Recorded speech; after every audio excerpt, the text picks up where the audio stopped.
അങ്ങനെ ഇന്നത്തെ എപ്പിസോഡ് കഴിഞ്ഞിരിക്കുകയാണ്. പക്ഷേ ഇന്ന് നെവിനും ഷാനവാസും അടി ഉണ്ടായതിൻ്റെ മെയിൻ റൂട്ട് കോസ് എന്ന് പറയുന്നത് അനുമോളാണെന്ന് ഞാൻ പറയും. എന്ന് വെച്ച് കഴിഞ്ഞാൽ വെസൽ ടീമാണ് നോർമലി വെസൽ കഴുകേണ്ടത്.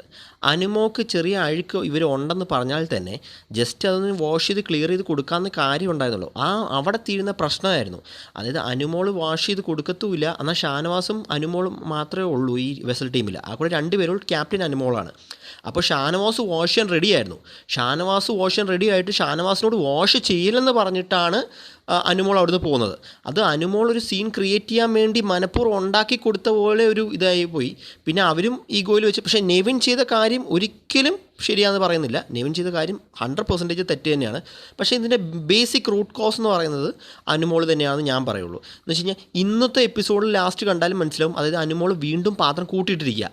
അതായത് പുള്ളിക്കാരി നാളെ രാവിലെ ഇവർ എണീച്ച് വരുമ്പോഴത്തേക്കും വീണ്ടും ഇതേപോലെ പ്രശ്നം ഉണ്ടാക്കാൻ വേണ്ടി വീണ്ടും പാത്രം കൂട്ടിയിട്ടിരിക്കുക. എന്നിട്ട് ആദ്യം നൂറയും വന്ന് പറഞ്ഞപ്പോഴാണ് പുള്ളിക്കാരി വീണ്ടും പാത്രം കഴിയാൻ റെഡിയായി പോകുന്നത്. അതായത് ബേസിക്കൽ റൂട്ട് കോസ് ഉണ്ടാക്കാൻ, ഒരു പ്രോബ്ലം ഉണ്ടാക്കാൻ വേണ്ടി നിന്നാൽ ശരിക്കും പറഞ്ഞാൽ ഇച്ചിരി വെള്ളം കുഴി വെച്ചാൽ തീരുന്ന പ്രശ്നമുള്ളൂ. വെസൽ ടീമാണ് അത് ചെയ്യേണ്ടത്. അതിനാണല്ലോ വെസൽ ടീമിനെ വെച്ചിരിക്കുന്നത്. പക്ഷേ നിങ്ങളുടെ അഭിപ്രായം നിങ്ങൾ കമൻറ്റ് ചെയ്യുക. അതായത് ചിലവർക്ക് ഇപ്പോൾ ഞാനിത് പറയുമ്പോഴത്തേക്കും പേഴ്സണലായിട്ട് ഇത് എടുക്കുന്ന പോലെ ചിലർക്ക് തോന്നും. പക്ഷേ ഞാൻ എൻ്റെ ഒരു അഭിപ്രായം പറഞ്ഞതേ ഉള്ളൂ. ആസ് എ റിവ്യൂവർ ഞാൻ എൻ്റെ ഒരു അഭിപ്രായം പറഞ്ഞതേ ഉള്ളൂ. നിങ്ങളുടെ അഭിപ്രായം നിങ്ങൾ കമൻസിൽ രേഖപ്പെടുത്തുക.